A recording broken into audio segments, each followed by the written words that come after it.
ध्येय प्रकाशनमध्ये तुम्हा सगळ्यांचं स्वागत आहे. आज इयत्ता 9वी विषय भूगोल विषय भूगोल या विषयामध्ये आज आपण कोणकोणते घटक अभ्यासणार आहोत ते एकदा आपण पाहून घेऊया.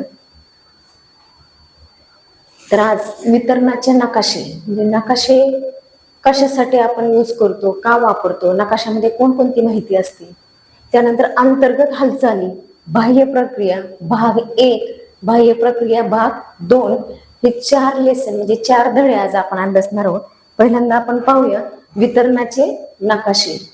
आता भूगोल म्हटल्यानंतर भूगोलामध्ये नकाशा हा घटक असतो. त्या नकाशाद्वारे आपल्याला वेगवेगळ्या ठिकाणाची शहराची माहिती, त्या ठिकाणी काय प्रसिद्ध आहे हे लवकर समजण्यास मदत होते.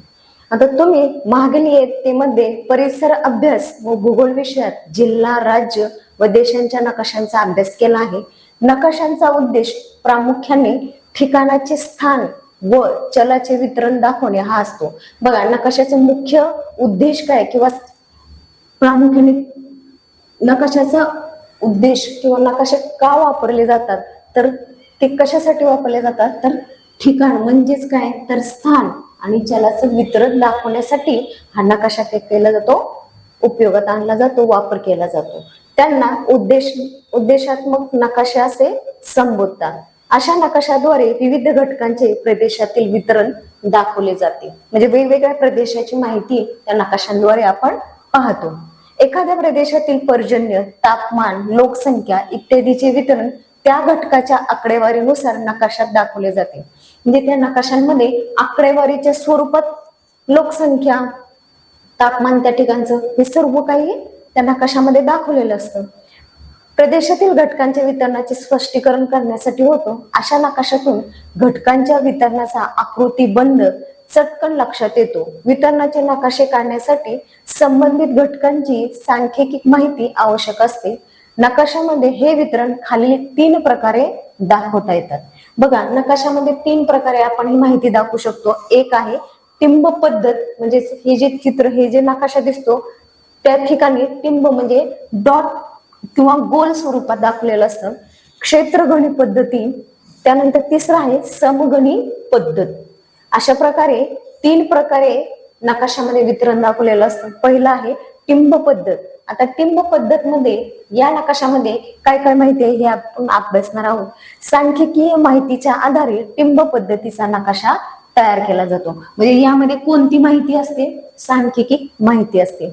टिंब पद्धतीचे नकाशे तयार करताना केवळ गणना करून मिळवलेल्या माहितीचा उपयोग केला जातो. एखाद्या प्रदेशामध्ये ज्या तऱ्हेने घटक वितरित झाला आहे तशाच तऱ्हेने नकाशात टिंबे देऊन वितरण दाखवले जाते. म्हणजेच गोल, सर्कल किंवा डॉट करून त्यामध्ये ते ठिकाण किंवा ते नकाशांमध्ये दाखवलेलं जातं. उदाहरणार्थ प्रदेशातील लोकसंख्या, मग ह्या टिंब पद्धतीच्या नकाशामध्ये काय काय दाखवलं जातं, तर लोकसंख्या दाखवली जाते, पशुधन संख्या, वितरण इत्यादी. तर टिंबांद्वारे वितरण दाखवताना टिंबांचे मूल्य ठरवावे लागते. म्हणजे त्याचं मूल्य देखील ठरवलं जातं. त्यासाठी प्रदेशातील घटकांच्या सांख्यिक माहितीचे कमीत कमी व जास्तीत जास्त मूल्य विचारात घेतात. बघा, एक तर कमीत कमी किंवा जास्तीत जास्त मूल्य विचारात घेतले जातात. त्यानुसार टिंबाचे मूल्य ठरवले जाते. हे मूल्य ठरवताना टिंबाचे आकारमान, घटकांची घनता, नकाशाचे प्रमाण यांचा विचार करावा लागतो. म्हणजे 3 घटकांचा विचार करावा लागतो. कोणकोणते, तर आकारमान, टिंबांचं जे आकारमान असतं त्या आकारमानाचं, घटकांची घनता आणि नकाशाचे प्रमाण यांचा काय करावं लागतो, आपल्याला इथे विचार करावा लागतो. प्रत्येक उपविभागातील प्रशासकीय सीमा घटकांच्या संख्येसाठी किती टिंबे द्यावीत हे आधी ठरवावे लागते. म्हणजे त्या ठिकाणी जर आपल्याला दाखवायचं असेल लोकसंख्या दाखवायची तर टिंब किती दाखवायची याचं पण काय प्रमाण असतं ते ठरवावं लागतं. मूल्यानुसार प्रत्येक टिंबाचा आकार सारखाच ठेवणे. प्रदेशाची प्राकृतिक रचना, जलस्रोत, वाहतूक व्यवस्था इत्यादी घटकांचे वितरण विचारात घेऊन त्यानुसार टिंबे देणे. लोकसंख्येचे वितरण दाखवताना ग्रामीण लोकसंख्या टिंबांद्वारे, तर नागरी लोकसंख्या दर्शवताना गोलाचा उपयोग करतात. बघा, लोकसंख्या हा घटक जेव्हा आपण नकाशामध्ये दाखवतो तेव्हा जर ग्रामीण भाग असेल, ग्रामीण भागातील जर लोकसंख्या दाखवायची असेल आपल्याला, तर त्यासाठी कोणतं चिन्ह असतं बघा, तर ग्रामीण लोकसंख्या दाखवायची असेल तर टिंबांद्वारे दाखवतो, म्हणजे फक्त डॉट असं केलं की त्या नकाशाद्वारे आपण ग्रामीण भागातील लोकसंख्या दाखवू शकतो.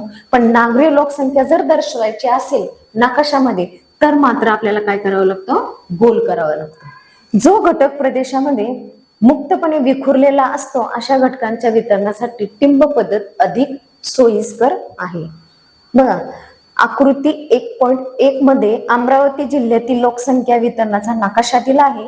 टिंब पद्धतीने वितरण दाखवणाऱ्या या नकाशाचे वाचन करून दिलेल्या प्रश्नांची उत्तरे आपल्याला काय करायची, लिहायची आहेत. म्हणजे अमरावती शहराची लोकसंख्या किती आहे, बघा इथे आकृती 1.1 टिंब पद्धतीचा नकाशा आहे. इथं दाखवलेला आहे कोणत्या शहराचं दाखवले, कोणत्या जिल्ह्याचं दाखवले, तर अमरावती जिल्ह्याची लोकसंख्या दाखवलेली आहे.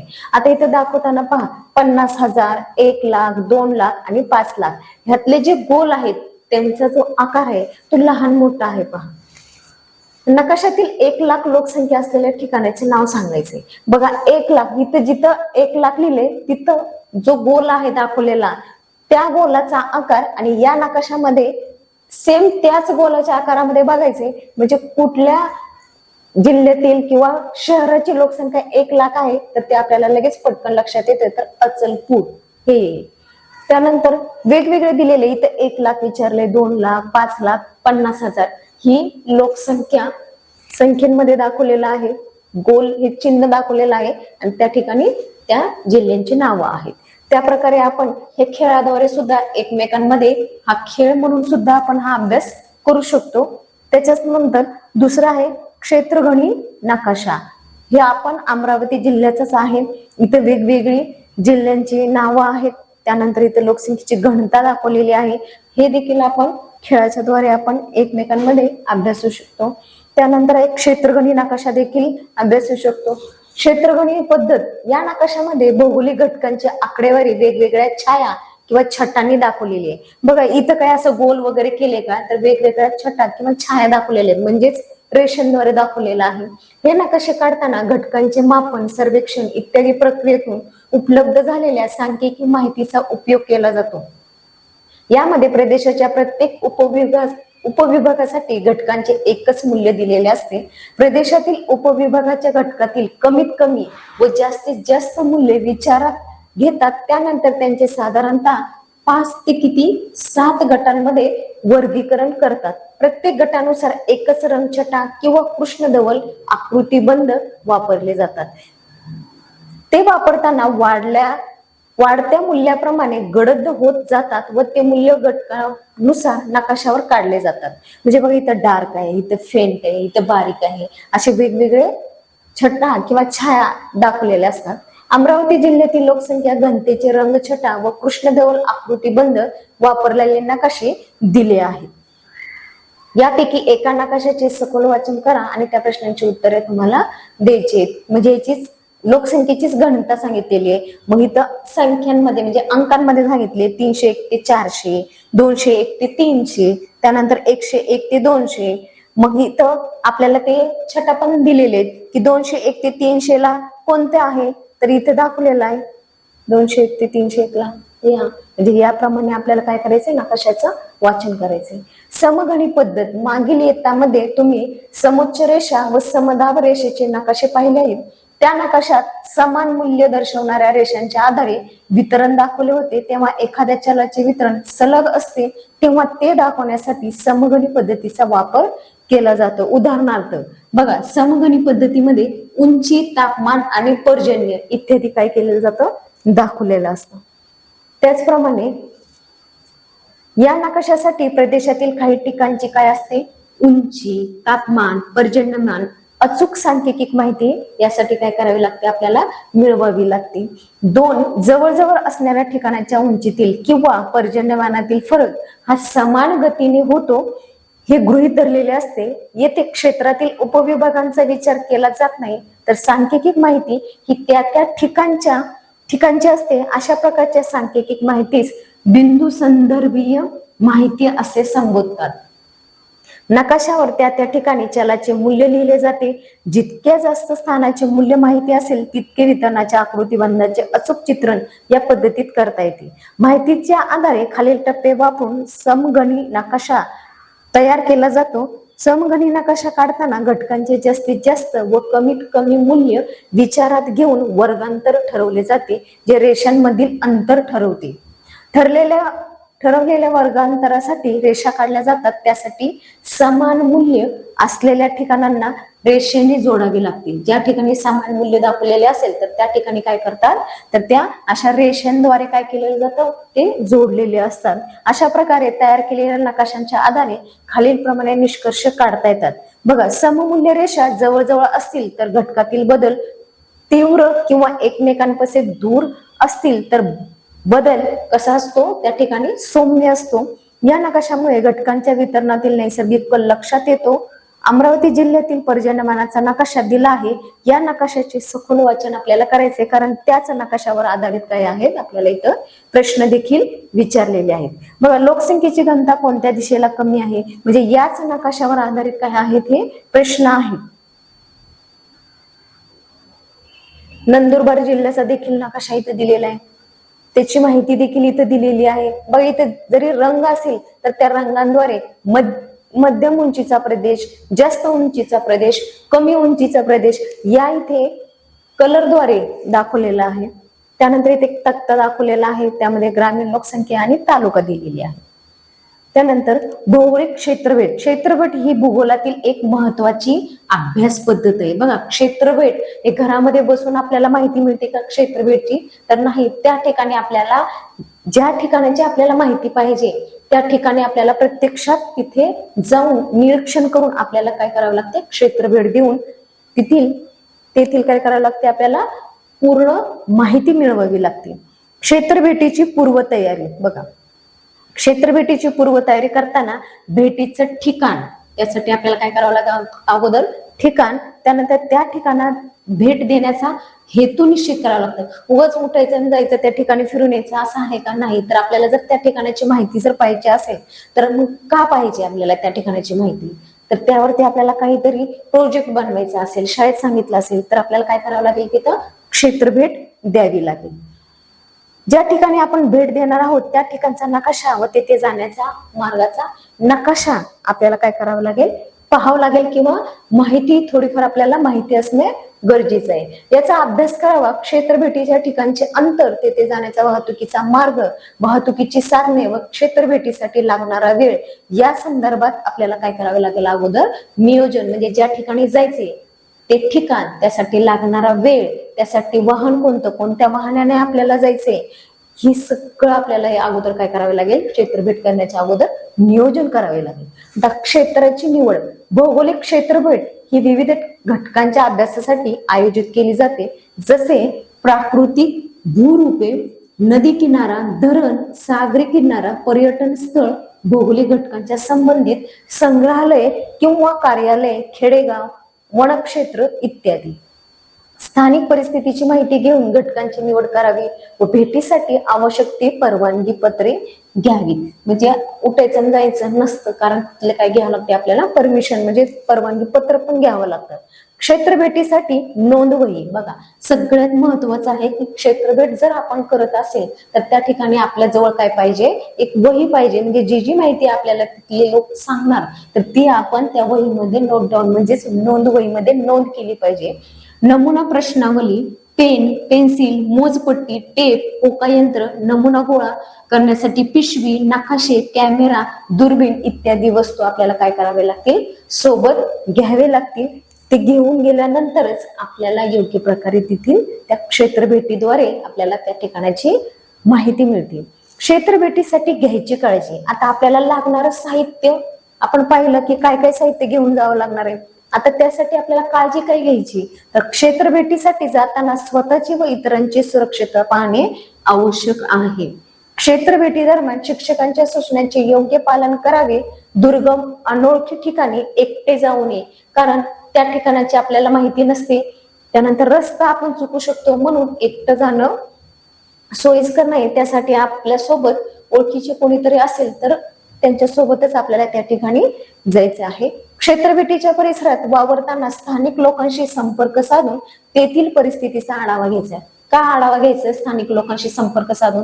कारण त्या लोकांना त्या ठिकाणी राहत असल्यामुळे तेथील जास्त माहिती असते, म्हणून स्थानिक लोकांची आपल्याला काय करावी लागते, त्या ठिकाणी माहिती घ्यावी लागते. क्षेत्रभेटी दरम्यान आपल्याकडून तेथील पर्यावरणाचे नुकसान होणार नाही याची काळजी घ्यावी. आपत्कालीन स्थितीसाठी प्रथमोपचार पेटी बरोबर ठेवावी. काही कारणास्तव जर एखादी काही आपल्याला दुखापत झाली तर आपल्या सोबत प्रथमोपचारची काय पाहिजे, पेटी सोबत ठेवावी. अहवाल लेखन, बघा हे सगळं आपलं क्षेत्रभेट झालं, साहित्य झालं, त्यानंतर काय काय काळजी घ्यायची हे झालं. आता अहवाल लेखन. क्षेत्रभेट पूर्ण झाल्यावर प्राप्त झालेल्या माहितीच्या आधारे अहवाल लेखन करावे. त्यासाठी मुद्द्यांनुसारच आपल्याला काय करायचंय, अहवाल लेखन करायचंय. उगाच गेलो, भेट दिली, त्यानंतर तिथली माहिती, खूप सारी माहिती आपल्याला मिळाली, आपण वहीमध्ये नोंद केली, मग ती आहे तशीच लिहायची का? नाही, तर त्या ठिकाणी काय करावं लागतं, आपल्याला मुद्द्यानुसार ती माहिती लिहावी लागते. त्यासाठी त्याला म्हणतात अहवाल लेखन. मग सुरुवातीला काय करावं लागेल, आपल्याला प्रस्तावना करावी लागेल त्या ठिकाणी.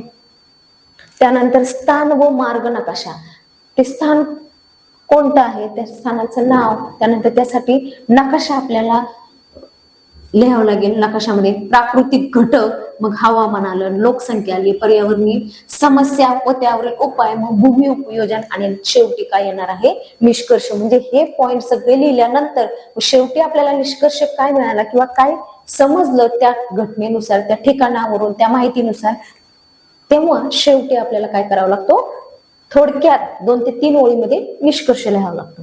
अशा प्रकारे या वितरणाचे नकाशे या घटकावरती हे काही प्रश्न आहेत ते तुम्हाला काय करायचे, सोडवायचे आहेत.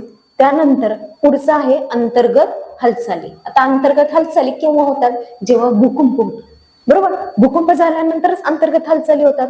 उदाहरणार्थ इथे एका ठिकाणचं भूकंप झालेला आहे, त्या ठिकाणचे एक छायाचित्र इथे दाखवलेलं आहे. म्हणजे मृत्यूचे तांडव असं हेडिंग दिलेलं आहे. का दिलंय, कारण तिथं भरपूर प्रमाणामध्ये काय झालेले आहे, माणसं काय केलेले आहेत, मृत्युमुखी पावलेले आहेत.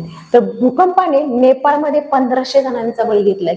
बघा, नेपाळ मधली ही घटना आहे आणि नेपाळमध्ये किती लोक मेलेले आहेत, तर 1500 लोक काय झालेले आहेत, मृत्युमुखी पडलेले आहेत. बघा, काठमांडू तारीख आहे 25. नेपाळमध्ये येथून जवळच असलेल्या लामजुंग मध्ये आज अर्ध्या तासाच्या अंतराने झालेल्या 7.9 आणि 6.6 रिश्टर स्केल क्षमतेच्या 2 तीव्र भूकंपामुळे नेपाळसह भारत, पाकिस्तान, बांगलादेश, म्यानमार आणि तिबेटच्या काही भागाला जोरदार हादरा बसलाय.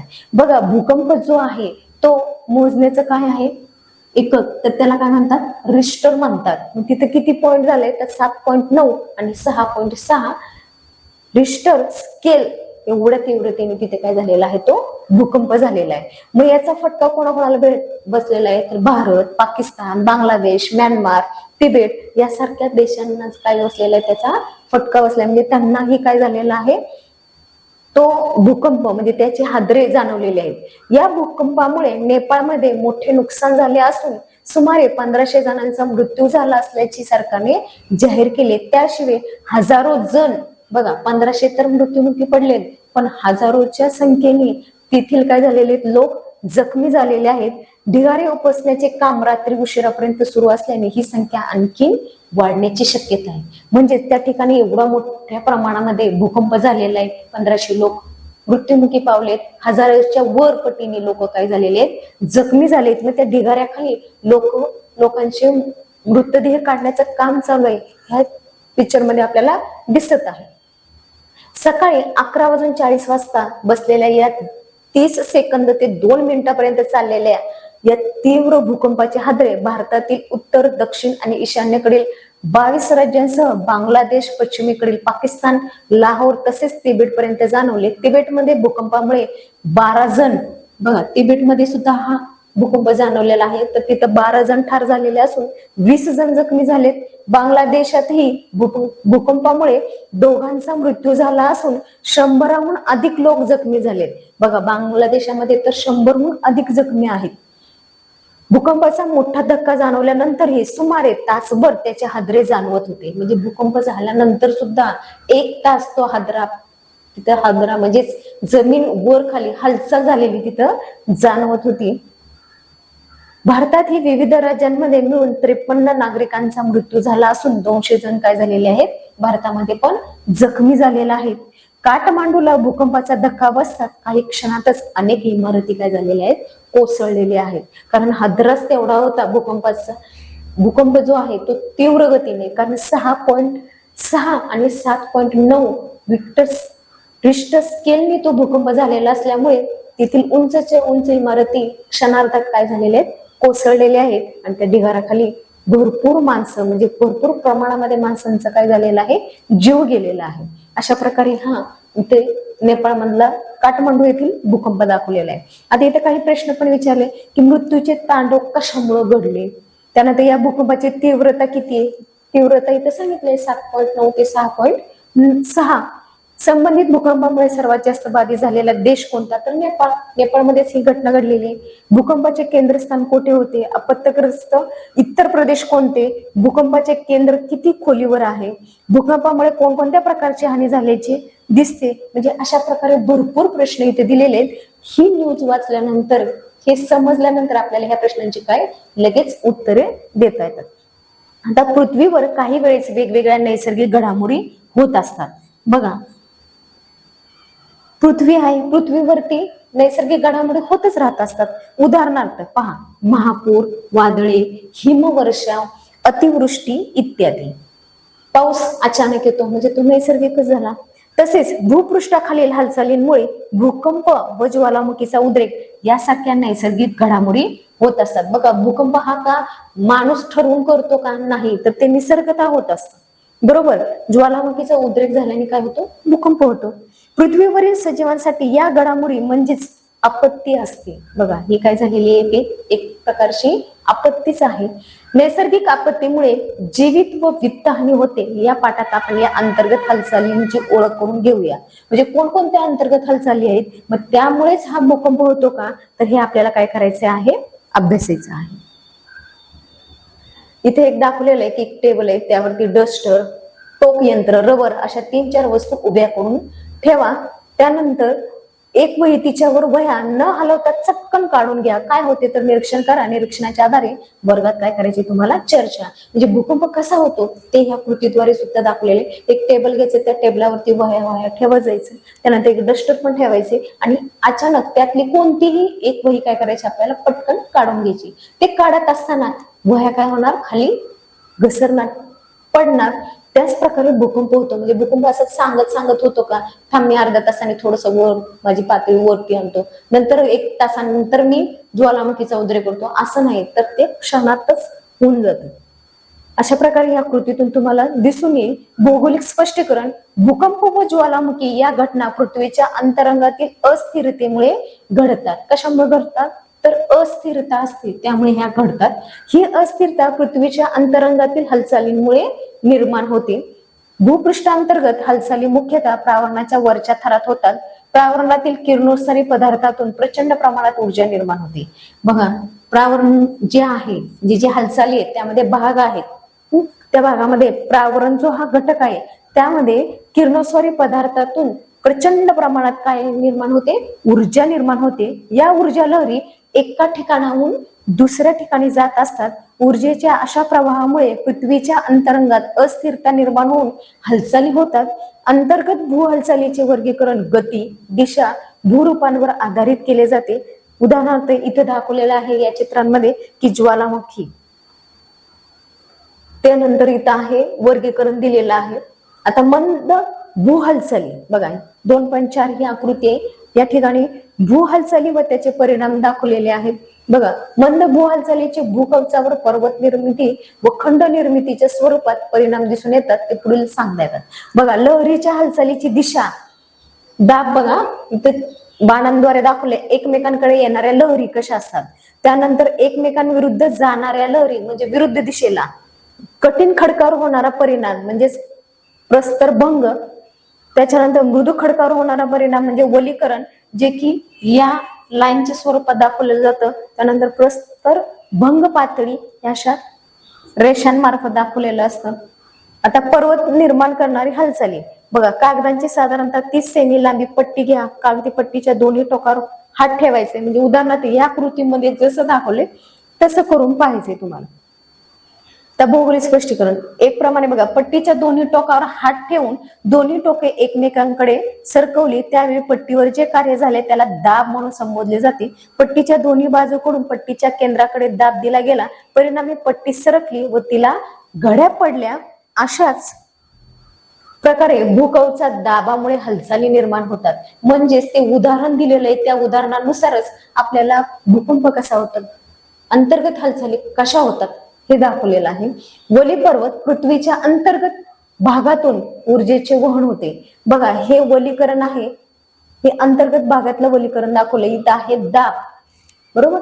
या ऊर्जा लहरीमुळे मृदू खडकाच्या थरावर क्षितिज समांतर व एकमेकांच्या दिशेने दाब पडून वळ्या, म्हणजे जसं हे आकार आहेत, बरोबर, हे काय झालेले आहेत आकार, म्हणजे त्याला काय म्हणतात, वळ्या निर्माण पडतात व त्यांची गुंतागुंत वाढते. परिणामी पृष्ठभाग उचलला जातो व वली पर्वताची निर्मिती होते. म्हणजे कोणत्या पर्वताची निर्मिती होते, तर वली पर्वताची निर्मिती होते. उदाहरणार्थ Himalaya, Aravalli, Rocky, Andes, Alps हे जगातील प्रमुख वली पर्वत आहे. मग प्रश्नांमध्ये विचारले जातात की जगातील प्रमुख वली पर्वतांची नावे सांगा. तर हिमालय, अरवली, अँडीज आणि आल्प्स ही काय आहे, जगातली प्रमुख वली पर्वत आहे. पर्वताचं वलीकरण झालेला हा भाग दाखवलाय. त्यानंतर हिमालय या वली पर्वताची ही प्रतिमा आहे, बरोबर. इथं पण एक कृती दाखवलेली आहे. ताणलेला कागदाची एक लांब पट्टी घ्यायची, त्या पट्टीचे दोन टोक उजव्या हाताने धरायचे, दुसरे टोक डाव्या हाताने धरा. पट्टीची दोन्ही टोके एकमेकांच्या विरुद्ध दिशेने जोरात ओढा. कागदाच्या पट्टीवर काय परिणाम होतो त्याचे निरीक्षण करायचे. जोरात जर ती कागदाची पट्टी आपण ताणून ओढली तर काय होणार, तो कागद फाटणार. इथं दाखवलेले बघा या चित्रांमध्ये. कृती 2 प्रमाणे पट्टी दोन्ही हाताने दोन टोकांना धरून विरुद्ध दिशेने ओढल्यामुळे ताण निर्माण होतो. कारण जेवढी आपण ताकद लावेल त्या कागद ओढण्यासाठी, तेव्हा तिथं काय होतो, एक प्रकारचा ताण निर्माण होतो. अशा प्रकारे भूकवचात जेव्हा भू हालचाली विरुद्ध दिशेने होतात तेव्हा ताण निर्माण होतो व भूकवचाला तडे पडतात. बघा, ताण निर्माण झाल्यावर काय होतं, तिथं तडे पडतात.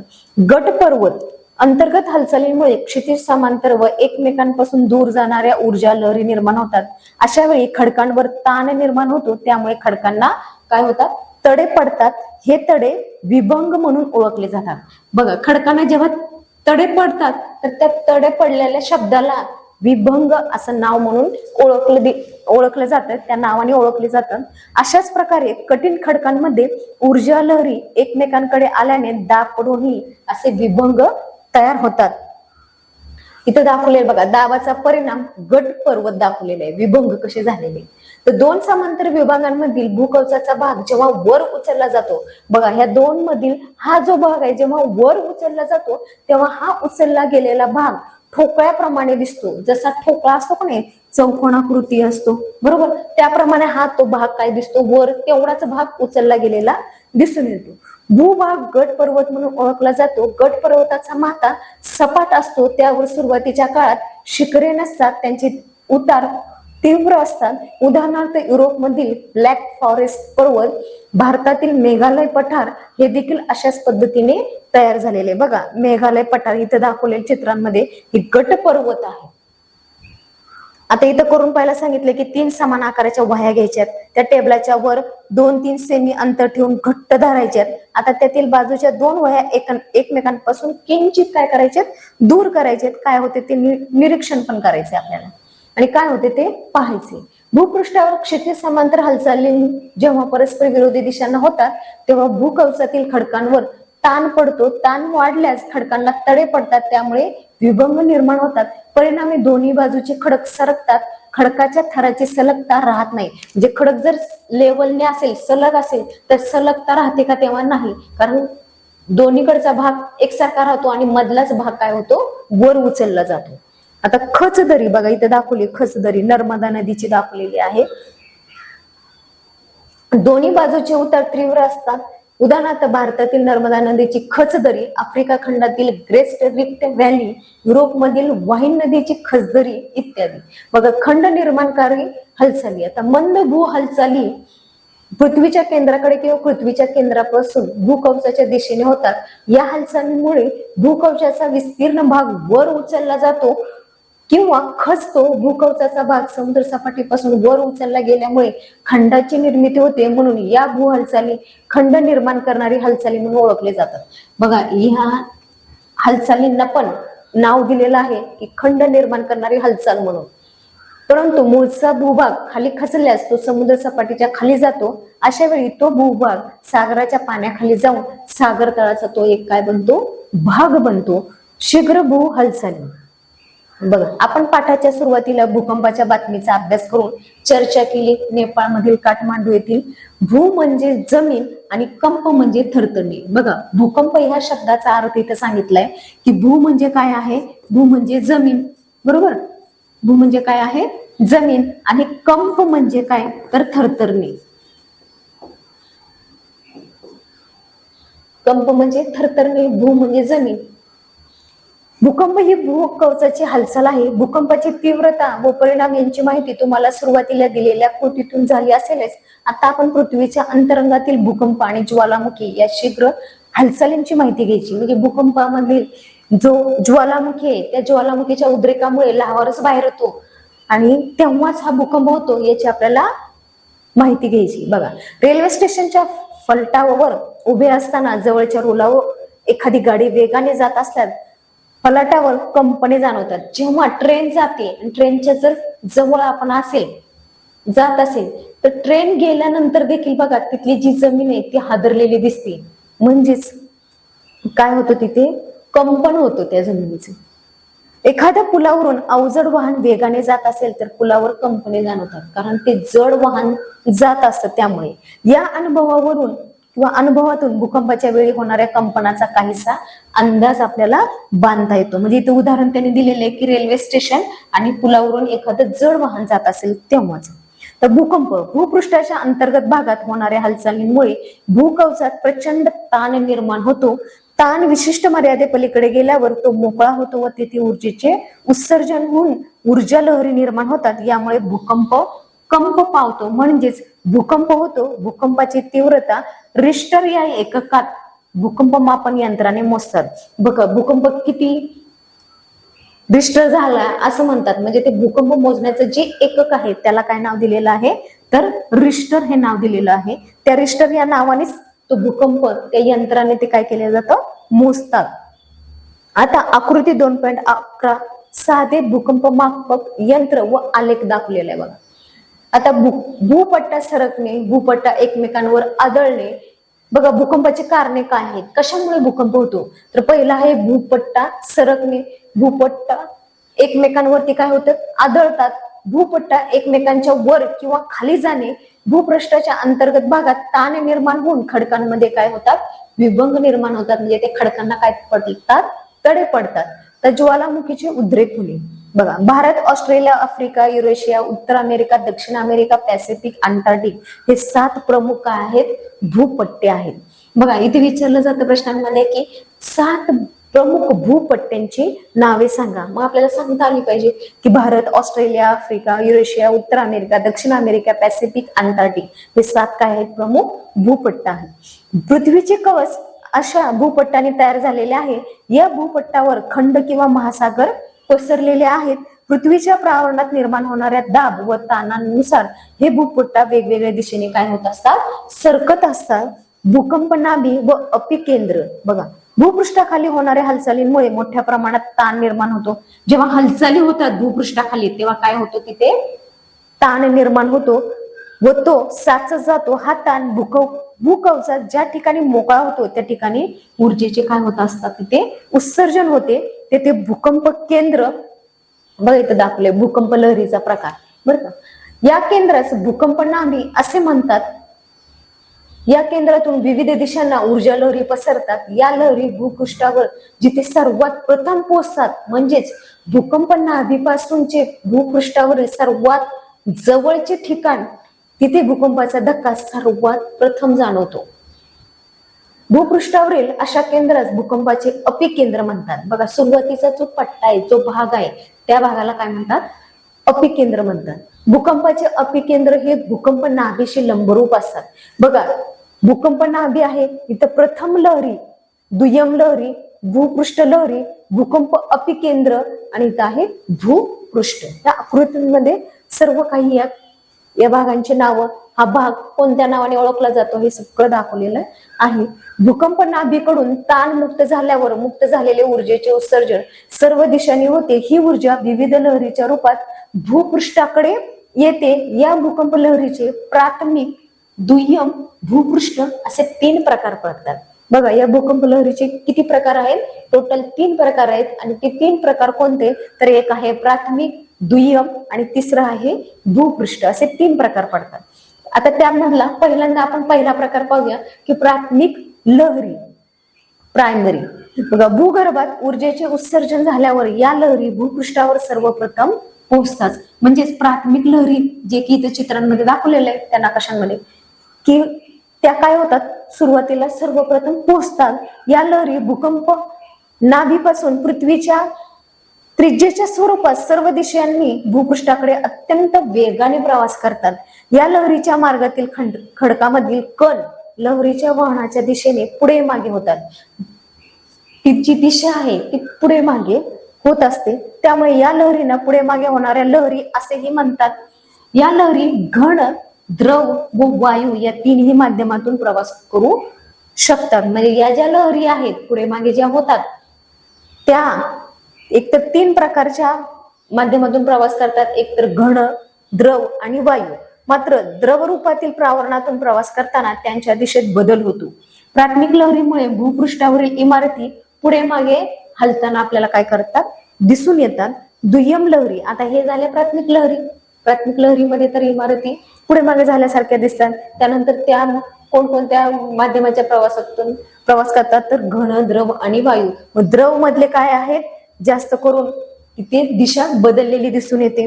मग आता दुय्यम लहरी बघू. प्राथमिक लहरीनंतर भूपृष्ठावर पोहोचणाऱ्या लहरींना दुय्यम लहरी किंवा यस या नावाने सुद्धा ओळखलं जातं. या लहरी ही नाभी केंद्रापासून सर्व दिशांना पसरतात. बघा, ही जी नाभी आहे त्या नाभींपासून ते काय होतात, सगळीकडे पसरतात. त्यांचा वेग प्राथमिक लहरीपेक्षा कसा असतो, थोडासा कमी असतो. या लहरीच्या मार्गातील खडकांमधील कण लहरीच्या वहनाच्या दिशेने म्हणजेच वर खाली होतात. या लहरी फक्त घन पदार्थातून प्रवास करतात.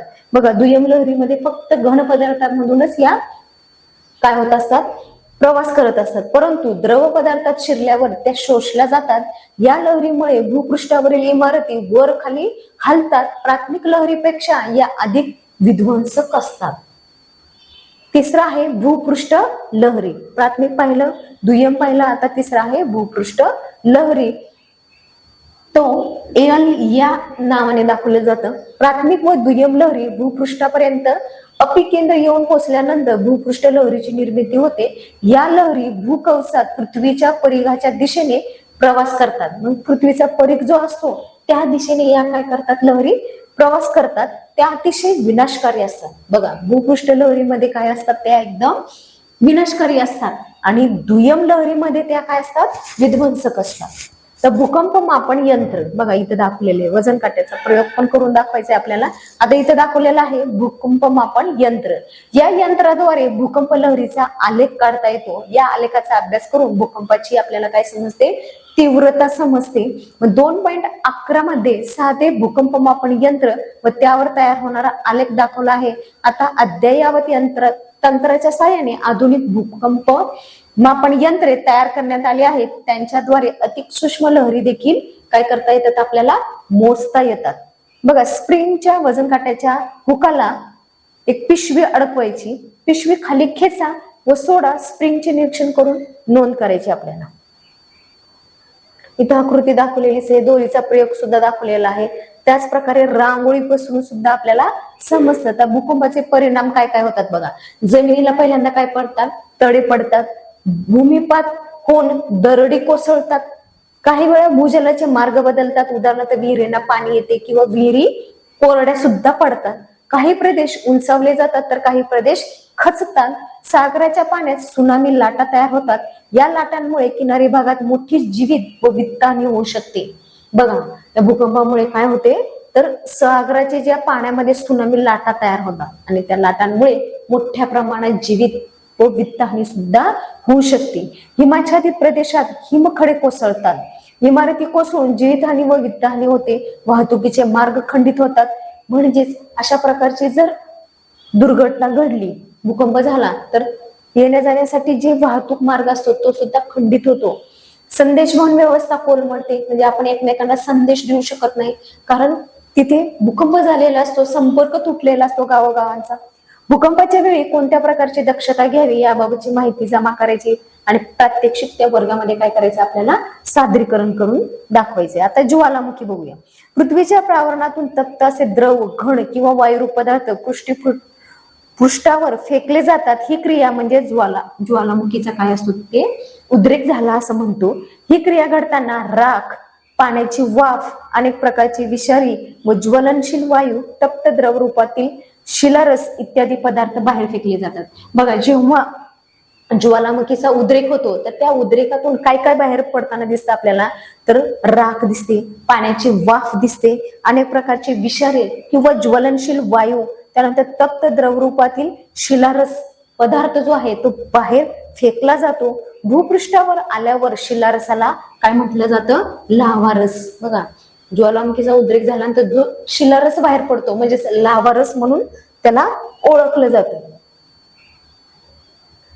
उद्रेकाच्या स्वरूपानुसार ज्वालामुखीचे खालील प्रकार केले जातात. बघा, ज्वालामुखीचे पण काय आहेत, वेगवेगळे प्रकार आहेत. मग कोणकोणते? एक आहे केंद्रीय ज्वालामुखी आणि दुसरा आहे भेगीय ज्वालामुखी. आता केंद्रीय ज्वालामुखी म्हणजे या चित्रांमध्ये दाखवलेले बघा, केंद्रामधलं की उद्रेकाच्या वेळी शिलारस भूपृष्ठांतर्गत मोठ्या नलिकेसारख्या भागातून वर येतो. म्हणजे जसे आपण नळी बसवतो उंचाशी, त्याप्रमाणे हे ज्वालामुखी वर येताना आपल्याला काय होतो, दिसून येतो. त्यामुळे शंकूच्या आकाराचे ज्वालामुखी पर्वत तयार होतात. जपानमधील फुजियामा, टांझानियातील किलिमांजरो ही केंद्रीय ज्वालामुखीची व त्यापासून तयार झालेल्या शंकू पर्वताची ही काय आहेत, उदाहरणं आहेत. त्यांची नावं सांगितलेली आहेत की जपानमध्ये जे झालेले ते फुजियामा, त्यानंतर टांझानिया मधले किलिमांजरो. आता दुसरं आहे भेगीय ज्वालामुखी. बघा, भेगीय ज्वालामुखीमध्ये काय, या चित्रांमध्ये दिसून येते की ज्वालामुखीचा उद्रेक होताना लाव्हारस ज्यावेळी एखाद्या नलिकेऐवजी अनेक तडांमधून बाहेर पडतो. बघा, इथे नळीसारखे म्हणजेच एका पाईप सारखे, नळीसारखे असं उंच स्वरूपात काय होतो, तो लाव्हारस बाहेर पडताना दिसतो. पण इथे भेगीय ज्वालामुखीमध्ये काय होतो की त्या जमिनीला अशा काय पडतात, भेगा पडतात, त्यातून तो लाव्हारस बाहेर येतो.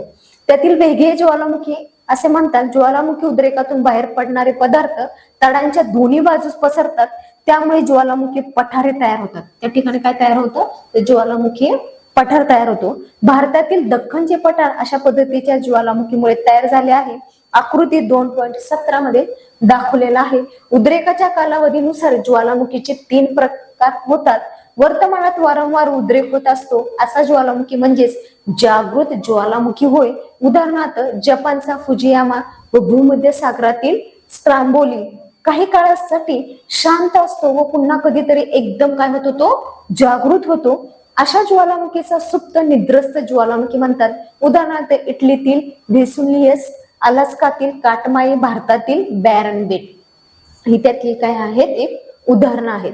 ज्यातून दीर्घकाळ उद्रेक झालेला नाही व भविष्यात असा उद्रेक होण्याची शक्यता नाही, अशा ज्वालामुखीला मृत ज्वालामुखी म्हणतात. उदाहरणार्थ टांझानियातील काय कोणता आहे, किलिमांजरो. आता नकाशातील भूपट्टा सीमांचे निरीक्षण करून भूपट्टांची नावे लिहायची.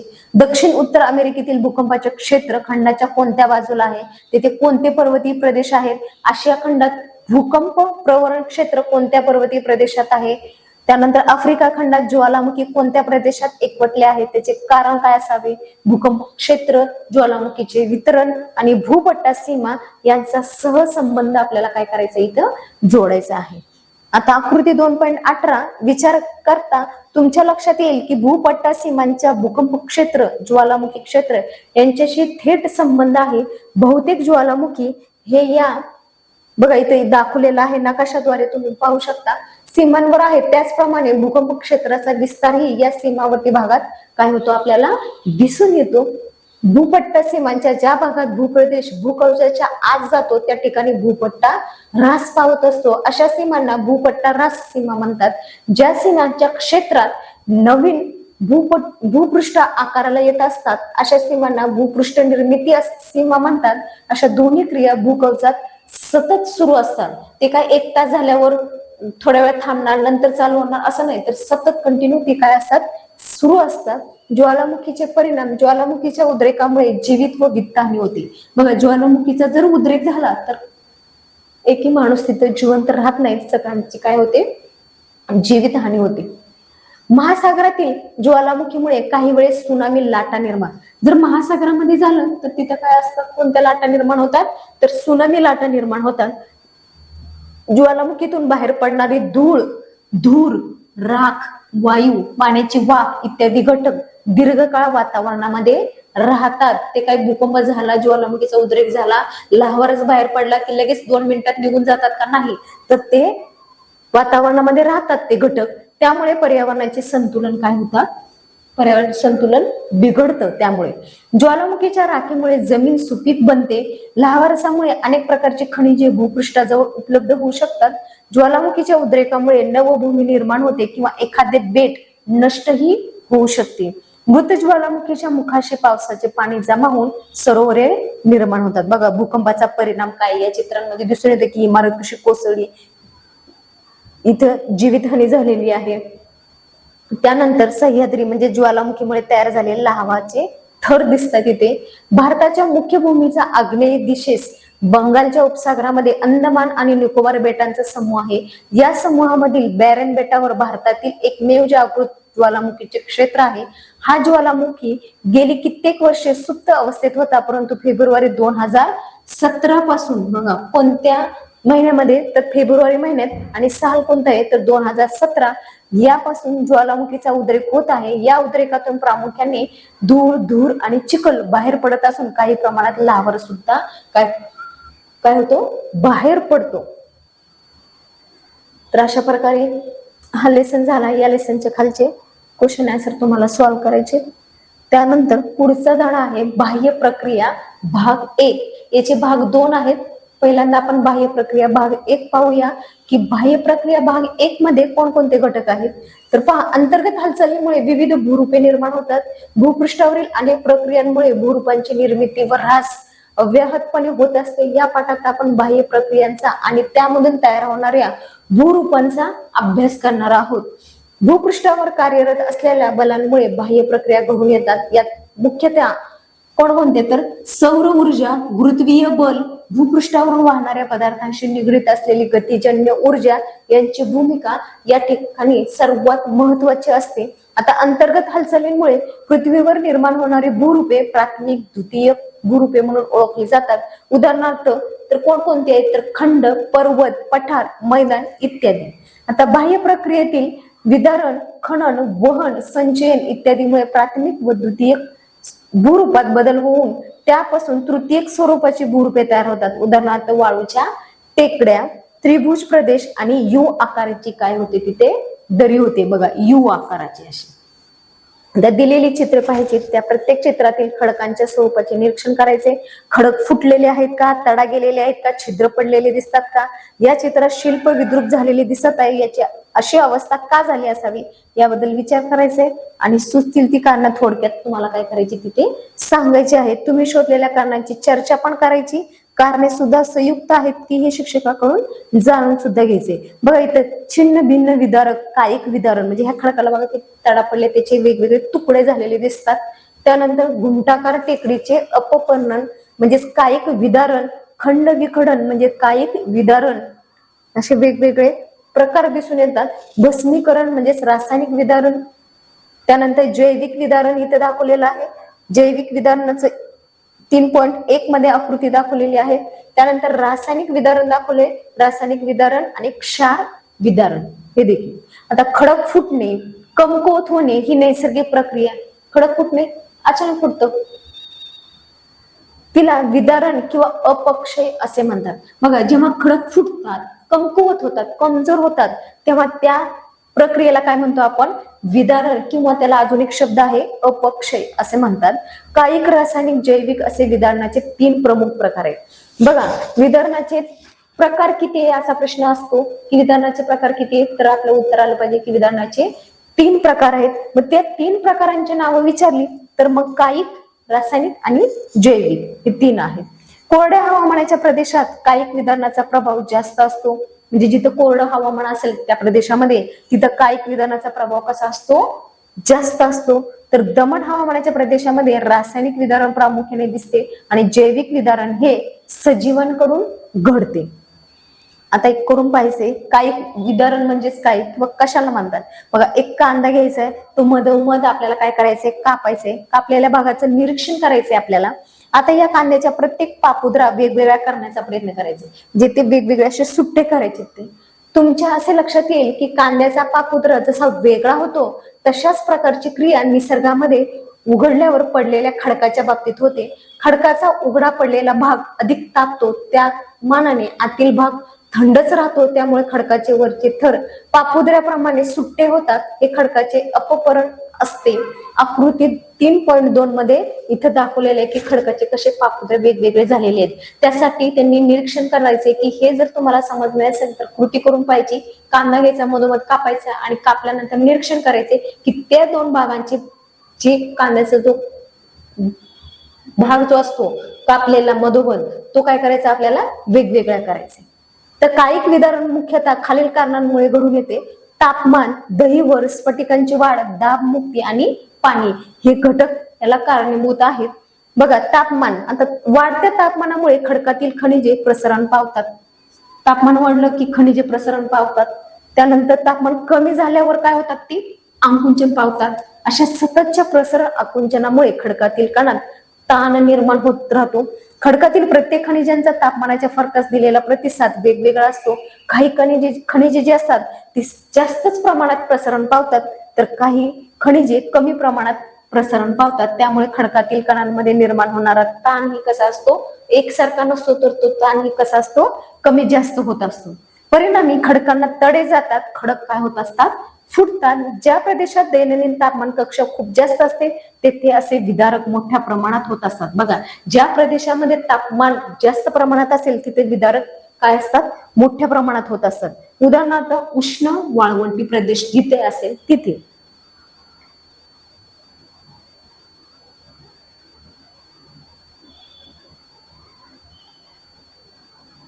दहीवर, आता पहिला आपण तापमान, त्यानंतर आहे दहीवर. पाणी गोठल्यावर त्याचे आकारमान वाढते. बघा, जेव्हा पाणी गोठतं तेव्हा त्याचं आकारमान कमी होतं का? नाही, तर वाढतं. हे तुम्हाला माहित आहे. ज्या प्रदेशात तापमान काही काळ 0°C पेक्षा कमी असते तेथील खडकातील तडांमध्ये साचलेले पाणी गोठल्यावर त्याचा काय तयार होतो? बर्फ तयार होतो. कारण पाणी गोठल्यानंतर काय तयार होतं? बर्फच तयार होतो. त्याचे आकारमान वाढते, त्यामुळे खडकात ताण निर्माण होतो. खडक छिन्न भिन्न होऊन काय होतात? ते खडक फुटतात. तर रासायनिक घटकांची विद्राव्यता आणि स्फटिकांची वाढ बघूया आपण. मी तर दाखवले बघा, क्षारयुक्त स्फटिकीकरण. समुद्र किनाऱ्यावर जिथे खडकाळ भाग असतो तेथे सागरी कड्यांच्या पायथ्याशी लाटांचे पाणी आढळते. सागरी जलाचे तुषार खडकावर आपटतात. या क्षारयुक्त पाण्यात खडकातील विद्राव्य घटक मिसळतात. त्यामुळे खडकात छोट्या आकाराचे छिद्रे तयार होतात. बघा, या खडकामध्ये छिद्र झालेली दिसून येतात छोटे छोटे आकारांमध्ये. त्यामुळे हा द्रवीकरणाचा परिणाम आहे. अशा छिद्रातून क्षारयुक्त पाणी साचते. सूर्याच्या उष्णतेमुळे या पाण्याची परत काय होते? वाफ होते आणि वाफ होऊन ही पाणी काय होते? निघून जाते आणि पाण्यातील क्षाराचे स्फटिकरण घडून येते. स्फटिक जास्त जागा व्यापतात, त्यामुळे खडकात ताण निर्माण होतो. खडकावर छिद्रे तयार होतात. परिणामी खडकाचा पृष्ठभाग मधमाशांच्या पोळ्यासारखा दिसू लागतो. बघा, मधमाशी जेव्हा मध तयार करण्यासाठी जेव्हा ते पोळे तयार करते, त्या पोळ्यावरती जेव्हा मधमाशी बसलेले दिसतात तेव्हा ते असेच होल असल्यासारखे दिसतात. त्याप्रमाणेच ह्या खडकांना सुद्धा इथे देखील खडक सेम मधाच्या पोळ्यासारखं दिसते. दाब मुक्ती, बघा, खडकांमध्ये ताण केवळ तापमान, स्फटिकांची वाढ किंवा पाणी घुटणे या क्रियेमुळेच निर्माण होतो असं नाही, तर खडकांच्या वरच्या थराचा दाब खालच्या किंवा आतील थरावर असतो. हा दाब नाहीसा झाल्यामुळेही आतील किंवा खालचा थर ताण मुक्त होतो. अशा कारणाने हे काय घडून येते? तिथं विदारण घडून येते. आता पुढचं बघूया की पाणी. काही प्रदेशात पावसाचे प्रमाण अधिक असते, अशा प्रदेशात केवळ पाणी मुरल्यानेही काही प्रकारच्या खडकाचे काय होते, विदारण घडून येते. म्हणजे ज्या ठिकाणी पाऊस जास्त प्रमाणात झाले तेथील जमिनीवरती जे खडक आहेत तिथे काय होते, पाणी मुरल्यामुळे खडकांचं काय तिथे दिसून येतं, विदारण घडून येतं. उदाहरणार्थ वालुकामय, पिंडाश्मय इत्यादी खडक. तिथे कुठले कुठले खडक आढळून येतात, तर वालुकामय आणि पिंडाश्मय हे खडक केवळ वाळूचे कण एकत्र येऊन व त्यावर दाब पडल्याने तयार होतात. चिखलासारख्या पदार्थांनीही वाळूचे कण एकत्र येऊ शकतात. अशा खडकात पाणी मुरले की एकत्र आलेले वाळूचे कण परत काय होतात, ते सुट्टे होतात. हे कण मूळ खडकांपासून अलग होऊ लागतात. हे कणात्मक विदारण असते. बघा, कणात्मक विदारण, कण विघटन ते चित्रांमध्ये दाखवले की कसे ते कण एकत्र येतात, नंतर वेगवेगळे होतात. काही वेळेस तापमान व पाणी हे दोन्ही घटक विदारणास कारणीभूत असतात. म्हणजे तापमान पण तेवढंच त्याला कारणीभूत आहे आणि पाणी सुद्धा तेवढंच कारणीभूत आहे. तापमान भिन्नतेमुळे घटकांचे आकुंचन प्रसरण होऊन त्यामधील जोड किंवा तडे रुंदावतात. त्यात पाणी साचून खडकांचे मोठे खंड एकमेकांपासून काय होतात, विलग होत असतात. या विधानास खंड विखंडन असे म्हणतात. बघा, प्रश्न विचारतात की खंड विखंडन म्हणजे काय, खंड कशाला म्हणतात, विखंडन कशाला म्हणतात. तर काही वेळेस जेव्हा पाणी आणि तापमान हे दोन्ही घटक विधानास तर काय आहेत, ते कारणीभूत आहेत आणि खडकांचे आकुंचन प्रसरण होऊन त्यामधील जोड किंवा तडे रुंदावतात. त्यात पाणी साचून खडकांचे मोठे खंड एकमेकांपासून काय होतात, विलग होतात. याच विधानास आपण काय म्हणतो, खंड किंवा विखंडन असे म्हणतो. आता रासायनिक विदारण. एका ग्लासमध्ये काय करायचे, आपल्याला थोडं पाणी घ्यायचे, त्यामध्ये 2-3 खडूचे तुकडे टाकायचे, चॉक जे आपण फळ्यावर लिहितो ते खडू टाकायचे. दुसऱ्या दिवशी निरीक्षण करायचे आणि त्यानंतर निरीक्षण केल्यानंतर तुम्हाला या प्रश्नांची आपोआप उत्तरे येतील. बघा, पाण्याचा रंग बदलला का तो तुम्हाला समजेल, खडूंचं काय झालं त्यामध्ये. त्यानंतर लोखंडी स्क्रू चुका ओल्या कापडात गुंडाळून ठेवा. 2 दिवसांनी ते कापड उघडून निरीक्षण करा व खालील प्रश्नांची उत्तरे. बघा, या आकृतीमध्ये इथे जिथे जिथे जे जे करून पाहायला सांगितलंय ते तुम्हाला काय करायचंय, करून पाहायचंय. तेव्हा तुम्हाला ते निरीक्षण दिसून येईल की त्या ठिकाणी काय बदल घडलेला आहे. वरील प्रयोगावरून रासायनिक विदारणात पाण्याची भूमिका महत्वाची ठरते हे तुमच्या लक्षात आले असेल. खडक हे अनेक खनिजांचे मिश्रण असते. पाणी हे वैश्विक विदारक समजले जाते. पाण्याला काय समजलं जातं, की वैश्विक विदारक म्हणून समजलं जातं. पाण्यामध्ये अनेक पदार्थ सहज विरघळू शकतात. पदार्थ विरघळल्यामुळे त्या द्रावणाची विद्राव्यता वाढते आणि पाण्यात सहज विरघळू न शकणारे पदार्थ अशा द्रावणात विरघळतात. ज्या प्रदेशात पावसाचे प्रमाण जास्त असते तेथे अशा प्रकारच्या क्रिया घडून पुढील प्रमाणे रासायनिक पितं काय घडून येतं, विदारण घडून येतं. कार्बनल. पावसाचे पाणी ढगातून जमिनीवर पडेपर्यंत, बघा जेव्हा पाऊस पडतो तेव्हा पावसाचं पाणी लगेच पटकन पडतं का, नाही, तर त्याला वेळ लागतो. पावसाचं पाणी जेव्हा ढगातून जमिनीवर पडेपर्यंत वातावरणातून प्रवास करत असते, त्या दरम्यान त्या हवेतील कार्बन डायऑक्साईड वायू काही प्रमाणात काय होतो, मिसळतो. त्यातून सौम्य कार्बन अशा अंमलात चुनखडीसारखे पदार्थ सहज विरघळतात. उदाहरणार्थ पाणी अधिक कार्बन डायऑक्साईड बरोबर काय तयार होतं, कार्बोनिक आम्ल तयार होतं. द्रवीकरण. मूळ खडकातील काही खनिजे पाण्यात मिसळून पाण्याबरोबर वाहून जातात. त्यातील क्षारापासून रासायनिक अवक्षेपण होऊन चुनखडी तयार होते. बघा, चुनखडी कशी तयार होते असा पण प्रश्न आहे. उदाहरणार्थ अहमदनगर जिल्ह्यातील वडगाव दर्या येथे चुनखडीचे पुन्हा रासायनिक अवक्षेपण झालेले आढळते. तसेच द्रवीकरणाच्या क्रियेमुळे खडकातील क्षार विरघळून खडक काय म्हणतात, तेव्हा कठीण म्हणतात का, तर नाही, तर त्यावेळेस तिथे काय होतात, ते खडक ठिसूळ बनतात. आता लवण स्तंभ म्हणजेच वडगाव दर्या अहमदनगर येथील दाखवलेला आहे हे चित्र. भस्मीकरण. ज्या खडकात लोह खनिज असते त्या खडकावर ही क्रिया घडते. बघा, भस्मीकरण कुठल्या खडकावर घडते, की ज्याच्यामध्ये लोह खनिज असतं. खडकातील लोहाचा पाण्याशी संपर्क आल्याने लोह आणि ऑक्सिजन यांच्यामध्ये काय घडून येते, तर रासायनिक प्रक्रिया घडून येते आणि लोहावरती गंज येतो. त्यामुळे खडकावर तपकिरी रंगाचा काय तयार होतो, एक थर तयार होतो. तुम्ही ओल्या कपड्यात चुका स्क्रू ठेवले होते त्यावरून ही क्रिया तुमच्या लक्षात आली असेलच. वरील प्रक्रियेशिवाय रासायनिक विदारणाच्या इतर काही प्रक्रिया आहेत.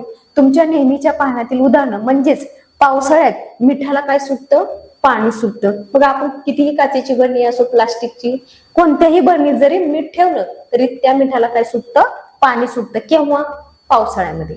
कापून ठेवलेल्या सफरचंदाच्या फोडीवर तांबूस रंग येणं इत्यादी. म्हणजे खूप वेळ जर कापून ठेवली ती सफरचंदाची फोड तर असं तांबूस सारखं ते रंग दिसून येतो. म्हणजे पांढरा जसं कापला कापला पांढरा रंग दिसून येतो सफरचंदाच्या फोडीमध्ये, तसं दिसून येत नाही. या सर्व रासायनिक किंवा जैव रासायनिक प्रक्रिया जेव्हा खडकावर होतात तेव्हा त्या खडकाचे रासायनिक विदारण झाले असे आपण म्हणतो. आता जैविक विदारण बघा, कायिक आणि रासायनिक विधारणाशिवाय जैविक कारणाने देखील खडकांचं काय होत असतं, विदारण होत असतं. तुम्ही अनेकदा किल्ल्यांवर गेला असाल, किल्ल्यांच्या बुरुजावर वाढलेली झाडे पाहिलीत का? त्या ठिकाणी झाडांची मुळे खोलवर जाऊन बुरुजांचे दगड सुट्टे झालेले तुम्ही पाहिले असतील. बघा, जैविक विदारणचं इथं दाखवलेलं आहे उदाहरण. झाडांची मुळे वाढल्याने खडकांच्या कणात ताण निर्माण होतो व खडक फुटू लागतात. बघा, झाडांची मुळे जर खोलवर गेली तर तिथे काय होतो, ताण निर्माण होतो आणि खडक काय होतात, मग फुटू लागतात. किंवा आपल्या घराच्या शेजारी जेव्हा मोठं झाड असतं त्याच्या मुळा जरी गेल्या तर बघा भिंत अशी खचते. मुंग्या वारूळ तयार करतात. उंदीर, घुशी, ससे यासारखे प्राणी इतर कृमी कीटक जमिनीत बिळे तयार करतात. बघा, मुंग्या ज्या असतात त्या वारुळात राहतात. उंदीर, घुशी, ससे यासारखे प्राणी सुद्धा काय करतात, बिळ तयार करतात. या सर्व प्राण्यांना खनन प्राणी म्हणतात. बघा, खनक प्राणी हे जे प्राण्यांची नावं घेतलेली आहेत, मुंगी, उंदीर, घुस, ससा, हे जे बिळ करून राहतात त्या प्राण्यांना काय म्हटलेलं आहे, खडक प्राणी म्हणून म्हटलेलं आहे. त्यांच्या खननामुळे देखील खडकाचे विदारण घडून येते. त्यामुळे अनेकदा खडकावर शेवाळे, हरिता, दगडफूल इत्यादी वनस्पती वाढतात. त्यांच्यामुळे देखील खडकाचे काय होते, विदारण घडून येते. बघा, इथं दाखवलंय दगडफूल. हे दगडफूल असं असतं. जैविक विदारणाचं हे उदाहरण आहे. आता विस्तृत झीज. खडकांचे सुट्टे झालेले तुकडे गुरुत्वीय बलामुळे उताराच्या दिशेने खाली सरकू लागतात आणि उताराच्या पायथ्याशी स्थिरावतात. वर्षानुवर्ष अशी क्रिया घडत गेल्याने तीव्र उताराच्या पायथ्याशी हे विदारक तुकडे सात सात अशा ठिकाणी शंकूच्या आकाराचा ढिगारा तयार होतो. बघ, शंकूचा आकार माहितीये, टोपी जी आपण बर्थडेला घालतो ती शंकूच्या आकाराची असते, बरोबर. आईस्क्रीमचा कोण तो पण असतो. तर तशा आकाराचा काय होतो, तिथं ढिगारा तयार होतो. विदारण प्रक्रियेतून सुट्ट्या झालेल्या कणांची हालचाल केवळ गुरुत्वीय बलाद्वारे होणे या प्रक्रियेला विस्तृत झीज असे म्हणतात. तर विस्तृत झीज दोन प्रकारे होते. तीव्र उतारावरती जलद गतीने होते तर मंद उतारावरती संत गतीने होते. बघा, तीव्र जर उतार असेल तर तिथं जलद गतीने होते आणि जिथं मंद उतार असतो तिथं संत गतीने म्हणजे सावकाश हळूहळू होते. तीव्र गतीने होणारी विस्तृत झीज बघा, दरडी कोसळणे, भूस्खलन, जमीन खचणे यासारख्या हालचाली जलद गतीने होतात. अनेकदा अशा हालचालीचे परिणाम खूप विध्वंसक ठरतात.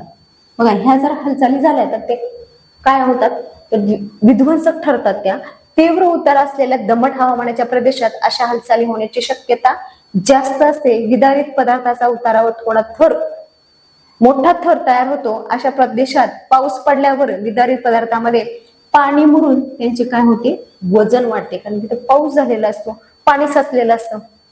परिणामी असे विदारित पदार्थ वेगाने उताराच्या दिशेने सरकतात व मोठ्या प्रमाणात खाली कोसळतात. उदाहरणार्थ बघा, इथे उदाहरण दिले, पुणे जिल्ह्यातील माळीण येथे झालेला अपघात. बघा, माळीण येथे खूप मोठा अपघात झालेला आहे, पुणे जिल्ह्यातलाच आहे. कित्येकदा पदार्थ खाली सरकण्याऐवजी ते जागेवरच खचतात. याला जमीन खचणे असे म्हणतात. उदाहरणार्थ 3.10 मध्ये जमीन कशी खचलेली ते दाखवलेलं आहे. आता मंद गतीने होणारी विस्तृत झीज. कमी उताराच्या व सर्वसाधारण कोरड्या हवामानाच्या प्रदेशात विस्तृत झीज मंद गतीने होते. यात माती सरकणे ही क्रिया जास्त प्रमाणात होत असते. बर्फाच्या प्रदेशाच्या सीमावर्ती भागात उतारावर माती मंद गतीने सरकण्यामुळे उताराला काय होतोय, एक लंबरूप असे लहान लहान बांध तयार होतात. या क्रियेला मातलोट असे म्हणतात.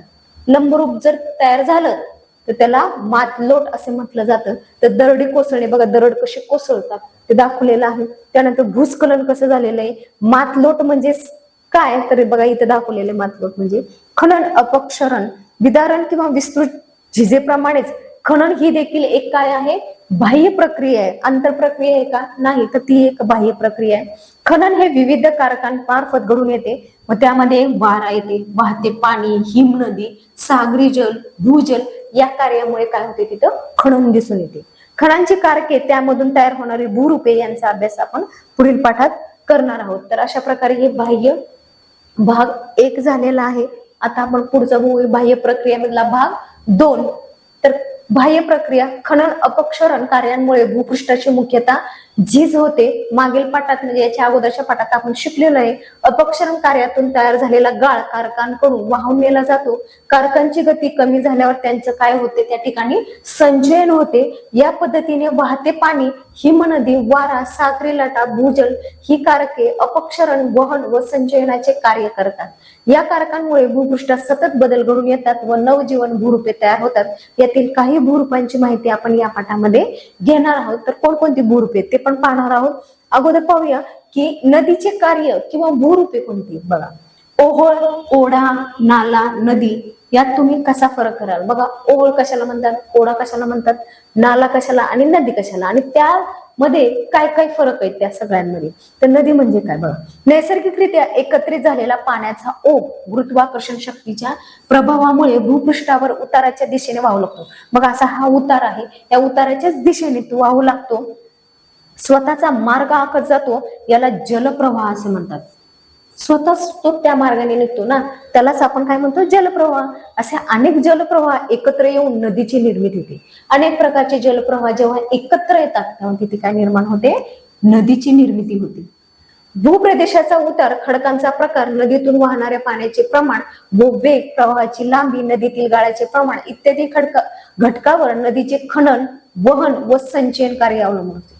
बघा, जे जे घटक आहेत त्या घटकावरती नदीचं काय काय अवलंबून आहे. एक तर नदीचे खनन, वहन आणि संचयन कार्य अवलंबून असते. मग कोणत्या घटकावरती, तर पाण्याचं प्रमाण व वेग, प्रवाहाची लांबी, त्यानंतर नदीतील गाळाचं प्रमाण जे असतं त्यावरती अवलंबून नदीचे काय असते, खनन, वहन आणि संचयन कार्य.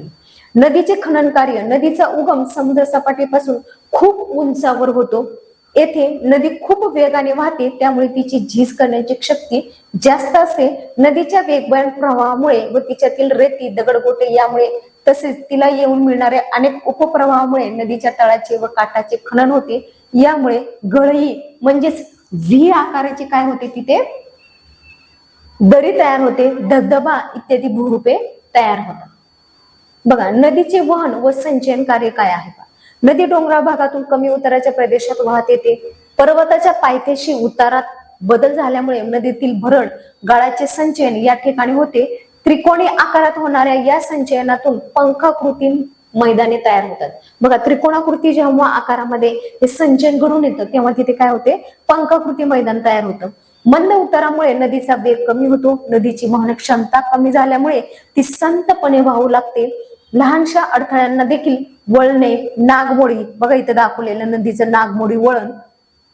नदीचे प्रवाह पुढे जात असतो. नदी समुद्राजवळ पोहोचेपर्यंत तिचे पात्र खूप रुंद होते व तिचा वेग खूपच कमी होतो. नदीतला गाळ तिच्या पात्रात व काठावरील प्रदेशात साठतो. नदीतील गाळाचे संचयन होण्यासाठी नदीची लांबी, पाण्याचे प्रमाण, नदीतील गाळाचे प्रमाण आणि भूपृष्ठाचा व नदीचा उतार इत्यादी घटक आवश्यक असतात. अशा प्रकारे गाळाचे संचयन झाल्यामुळे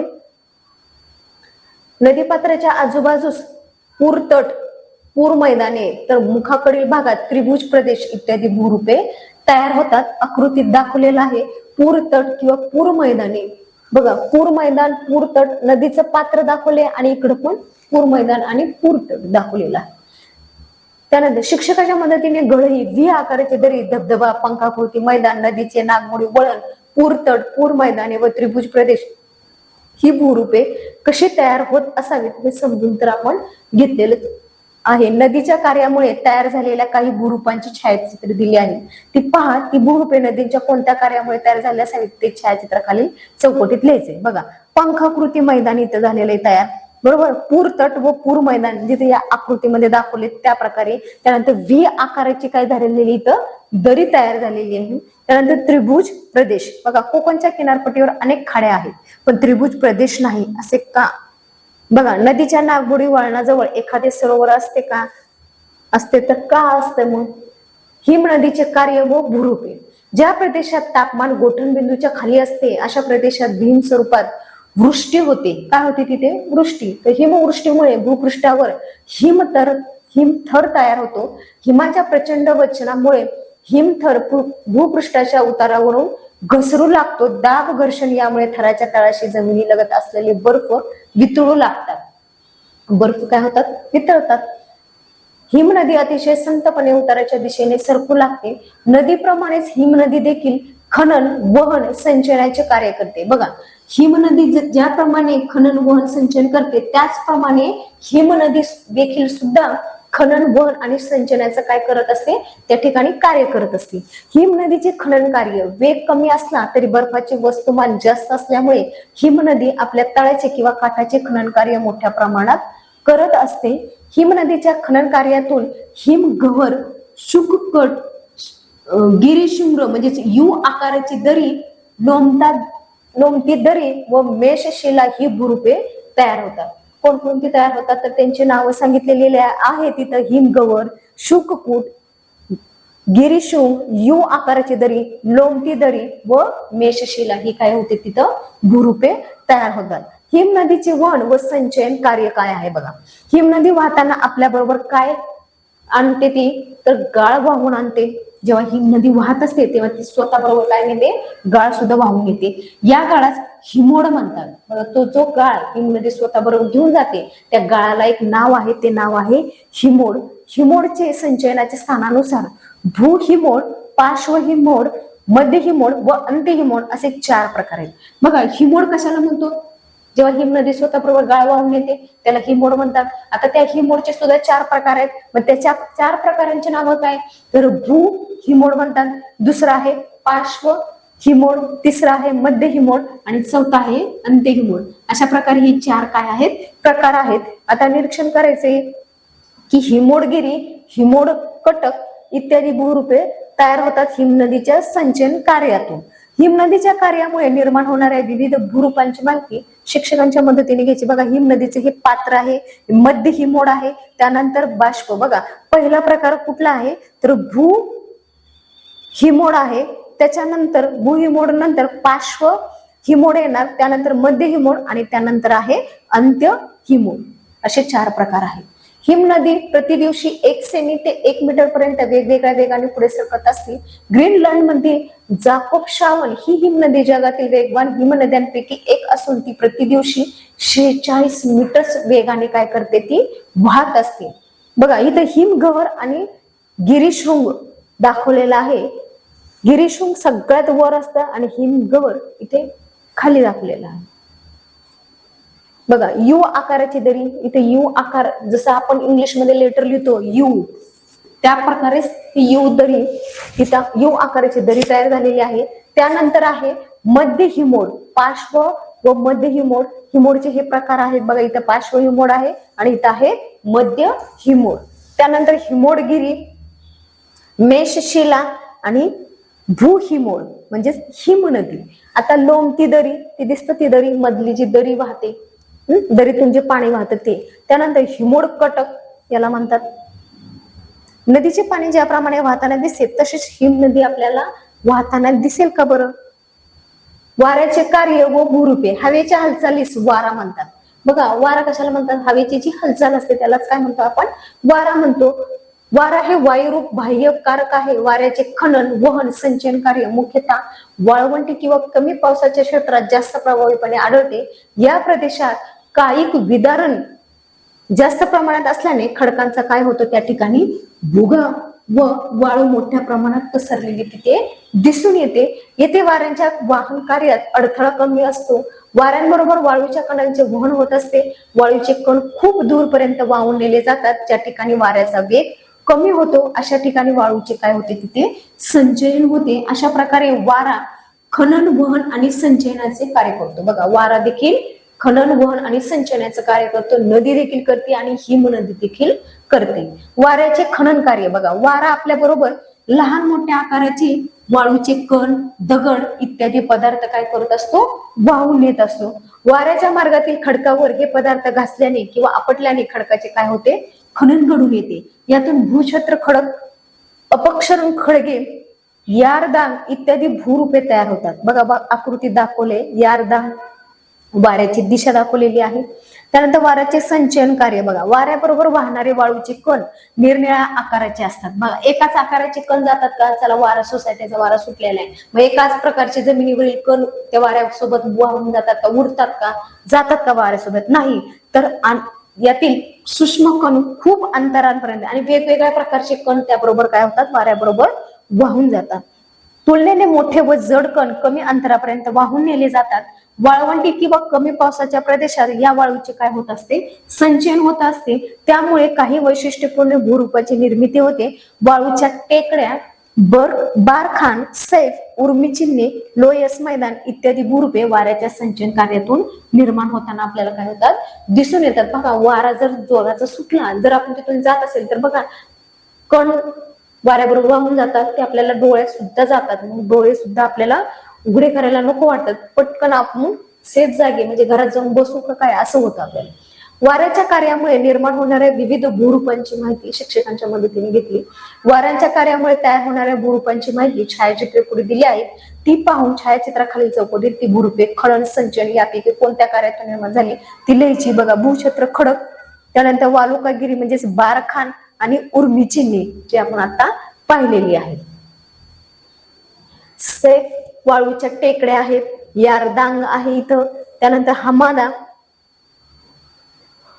खनन झालेला अविशिष्ट भाग असल्यास रंगवायचे आपल्याला, कुठला कुठला भाग खनन झालेला आहे तो रंगवायचा आपल्याला.